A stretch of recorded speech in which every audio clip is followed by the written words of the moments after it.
நம்ம அண்ணன் செந்தூர் மகாராஜன் அவர்கள் இந்த கூட்டத்தில் முதல்ல பேசும்போது நான் இந்த கழகத்தை ஆரம்பிச்சிருக்கேன்.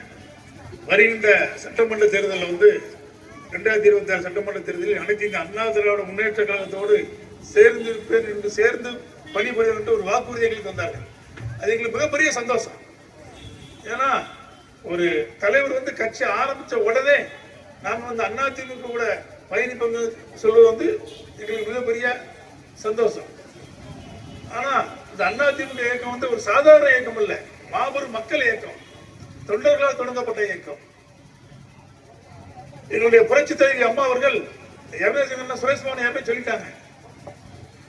அதாவது இந்த யாதவ சமுதாய மக்களுக்கு எங்களுடைய புரட்சி தலைவி அம்மா அவர்கள் பெரிய அங்கீகாரம் கொடுத்தாங்க.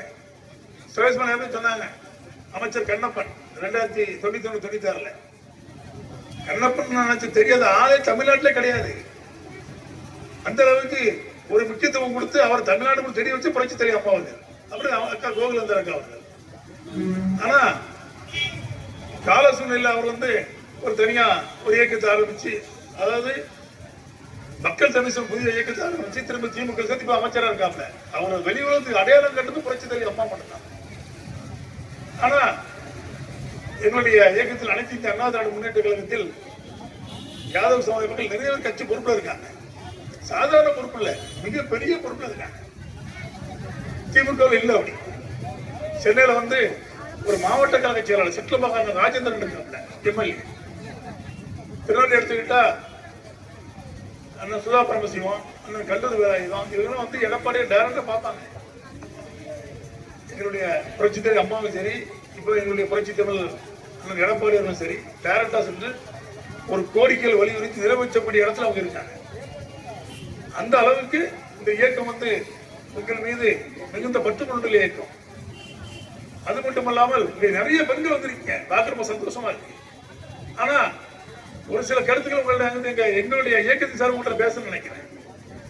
இப்போ நடந்து முடிந்த சட்டமன்ற தேர்தல் 2021 தேர்தல் ஒரு பொய்யான வாக்குறுதியை கொடுத்து தான் ஒரு விடியா திமுக அரசு இப்ப ஆட்சிக்கு வந்திருக்கு. மக்கள் இப்போ அல்லல் பட்டு கொண்டிருக்காங்க. என்ன சொல்லி ஆட்சிக்கு வந்தாங்க? மக்கள் ஏமாத்துறதுக்கு அனைத்து குடும்ப அட்டைகளுக்கும் ஒரு 1000 ரூபாய் தரும், மாதம் தரும். அனைத்து குடும்ப அட்டை மகளிர் குடும்ப தலைவர்களுக்கு மாதம் 1000 சொன்னாங்க. ஆனா அது 27 வருஷம் ஈரோடு இனத்தலைவர் கொடுக்கல. திரும்ப எங்களுடைய புரட்சி தமிழ் ஐயா அவர்களும் எங்களுடைய சட்டமன்ற உறுப்பினர்களும் சட்டமன்றத்தில் டெய்லி போராட்டம் தான். அதே பிறகு அவர் கொடுத்தார். இது அவளா மக்களுக்கு கொடுக்கன்னு அந்த பணத்தை கொடுக்கல. ஆனா ஒரு 30 வருஷம் நீ கணக்கு போட்டுக்கலாம். ஒரு வருஷம் 12 மாசம் 12,000 ஆச்சு ஒரு வீட்டுக்கு. 30 வருஷம் 3,60,000 ஆச்சு. அந்த 3,60,000 உங்களுக்கு தர்றதுக்கு எங்களுடைய புரட்சி தலைவி அம்மா அவர்கள் ஆட்சியிலையும் புரட்சி தமிழ் ஐயா எடப்பாடி ஆட்சியிலையும் உங்களுக்கு தந்த பணத்தை நிறுத்திட்டாங்க. நீங்க அது யாருமே கணக்கே பார்க்கல. ஏன்னா கல்லூரியில் படித்த மாணவிகளுக்கு தாலிக்கு தங்கமும் கொடுத்தாங்க, 50,000 பணமும் கொடுத்தாங்க. தாலிக்கு தங்கம் அப்படி 1 பவுன் தங்கம் 1 லட்சம் ரூபாய். இன்னைக்கு நீங்க கணக்கு பார்த்துடுங்க. ரொக்கத்தொகை 50,000. அப்போ 1 லட்சம் ரூபாய். ஒரு வீட்டுக்கு ஒரு பிள்ளைக்கு வச்சுருங்களேன், 1 லட்சம் ரூபாய் ஆச்சு. விலையெல்லாம் மடிக்கணினி +1 படிக்கிற மாணவர்களுக்கு எல்லா மாணவர்களுக்கு அது ஒரு வீட்டுக்கு ஒண்ணு இல்ல. யார் ஒரு வீட்டுல 3 பிள்ளை 3 பிள்ளைக்கு உண்டு. ஒரு மடிக்கணினி 30,000 வச்சுக்கிட்டாலும் 2 பிள்ளை 60,000 ஆச்சு. 3,10,000 ரூபாய். அப்புறம் வேலையில் செல்லும் மகளிர்களுக்கு ஸ்கூட்டிக்கு மானியம், அது 25,000 ரூபாய். ஒரு வீட்டுல ஒரு மகளிர் வேலைக்கு போது பக்கத்துல கடைக்கு வேலைக்கு போனா அது மானியம் 25,000 அரசு மானியம். அப்படி கணக்கு பாருங்க, 2,10,000 2,30,000 ரூபாய். அப்படி ஏகப்பட்ட திட்டங்கள். அது உங்களுக்கு தந்த திட்டம் தான். நீங்க எல்லாரும் வீட்டுல வாங்கி அனுபவிச்ச திட்டம் தான். அது அவரை நிறுத்திட்டு தான் 1000 ரூபாய் கொடுத்தாப்புல விடியா திமுக அரசு. ஆனா எங்களுடைய புரட்சி தமிழ் ஐயா எடப்பாடி ஆட்சிக்கு வந்தால் இந்த திட்டங்கள் உங்களுக்கு கிடைக்கும். மாதம் 1,500 ரூபாய் தருவாப்புல. போன எலெக்ஷன்ல ஐயா சொன்னாப்புல 2021 நான் மீண்டும் ஆட்சிக்கு வந்தால் உங்களுக்கு அனைத்து குடும்பத்திலும் 1,500 ரூபாய் தரணும் சொன்னாங்க. ஆனா மக்கள் நீங்க நம்பல. ஆனால் 2026 தேர்தலில் எங்கள் புரட்சி தமிழ் ஐயா எடப்பாடி தமிழகத்தில் ஆட்சிக்கு வந்தால் உங்களுக்கு திட்டமும் கிடைக்கும், மாதம் 1,500 ரூபாய் கிடைக்கும். ஆனா அது உரிமை தொகை தான் உங்களுக்கு. அதுல தகுதியெல்லாம் கிடையாது, அனைத்து கார்களுக்கும் கிடைக்கும். இது ஒரு திட்டம் போடுறதுக்கு எங்களுடைய கழகத்தில் வந்து, அதாவது எங்களுடைய புரட்சி தலைவர் ஐயாவும் சரி, புரட்சி தலைவர் அம்மாவும் சரி, ஒரு திட்டத்தை போடும் போதே அந்த திட்டத்தை செயல்படுத்த முடியுமான்னு கேட்டுட்டு தான் சொல்லுவாங்க. முதல் கையெழுத்து அதான் இருக்கும். நீங்க ஓட்டு போட்டுட்டு ஏமாந்துட்டு பிறந்த ரூபாய் தரலன்னு சொல்ல வேண்டிய நிலைமை அதிமுக ஆட்சியில் ஒரு நாளுமே இருக்காது. ஏன்னா நீங்க தான் வந்து உங்க மக்கள்கிட்ட எடுத்து சொல்லணும்.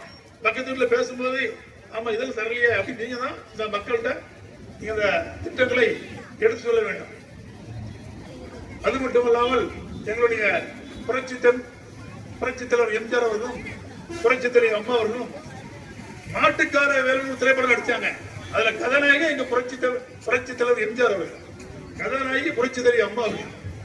ஏன்னா யாதவ சமுதாய மக்கள்லாம் இந்த எவ்வளவு கஷ்டப்பட்டு மாடு வளர்ப்பீங்கன்னு எல்லாம் தெரியும்.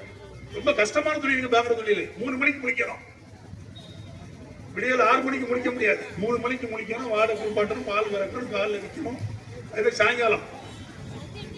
நீங்க கஷ்டப்படுவதை திரைப்படத்தின் மூலமாக நடித்து மக்களுக்கு எடுத்துக்காட்டியவர் தான் புரட்சி தலைவர் எம்ஜிஆர் அவர்கள், புரட்சி தலைவர் அம்மா அவர்கள். நீங்க எல்லாம் மறந்துடக்கூடாது. ஆனா புரட்சி தலைவர் ஐயா எடப்பாடியார் அவர்கள் ஆட்சிக்கு வந்தோட உங்க கோரிக்கை மிகப்பெரிய கோரிக்கை இருக்கு. டெய்லி நான் வாட்ஸ்அப்லாம் பார்ப்பேன். ஐயா வீரன் அழகுமுத்துக்கோன் அவர்களுக்கு மணிமண்டபம் அமைச்சிருக்கோம் கட்டாளங்குளத்துல, கோயில்பட்டி பக்கத்துல. ஆனா அங்க வந்து அவங்க என்ன சொல்றாங்கன்னா, அவரு வீரன் அழகுமுத்துக்கோன் அவர்கள் யூஸ் பண்ண பொருட்கள், அவங்க அனுபவித்த பொருட்கள், அது புக்ஸ் அவர்கள் கட்டுறாங்க வைக்கணுங்க. அது அந்த அரசாங்கம் கண்டுக்கிட்டே இல்லை. மிகப்பெரிய கோரிக்கை. யாவது சொன்ன மக்கள் மிகப்பெரிய கோரிக்கை என்னன்னா, அந்த அழகுமுத்துக்கோன் மணி மண்டபத்துல அவர் அனுபவித்த பொருட்கள் அது அருங்காட்சியகம் வைக்கணும்னு சொல்றாங்க. அதை எடப்பாடியார் அவர்கள் மீண்டும் ஆட்சிக்கு வந்தவுடன் எங்க அண்ணன் செந்தில்பாரன் இருக்காருல, அவரு கோரிக்கை அதான்.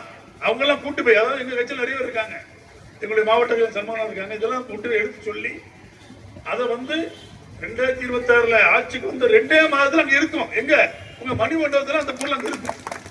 உங்க கோரிக்கை ஏற்கப்படும். அதையா நீங்க வந்து எங்க அன்னைக்கு ரொம்ப ஆதரவு தர சொன்னாங்க. அதை நீங்க எல்லாம் மனசுல கேட்டுக்கிட்டு எங்களுக்கு நல்ல ஒரு ஆதரவு தர வேண்டும்.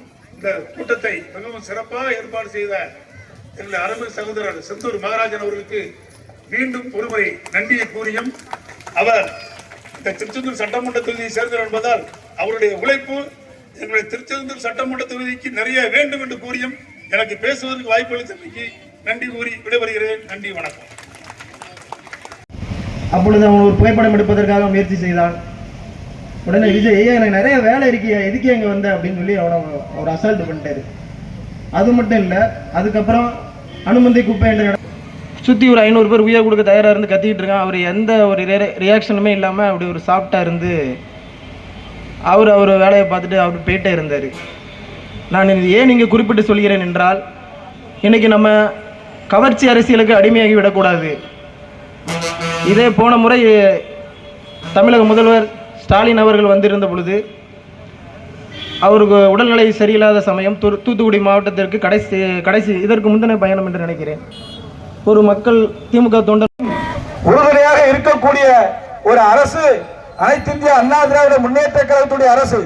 அந்த வகையிலே தான் இன்றைக்கு எடப்பாடியார் அவர்களும் உங்களுக்காக, உங்கள் சமுதாயத்துக்காக உழைத்திட இந்த மக்கள்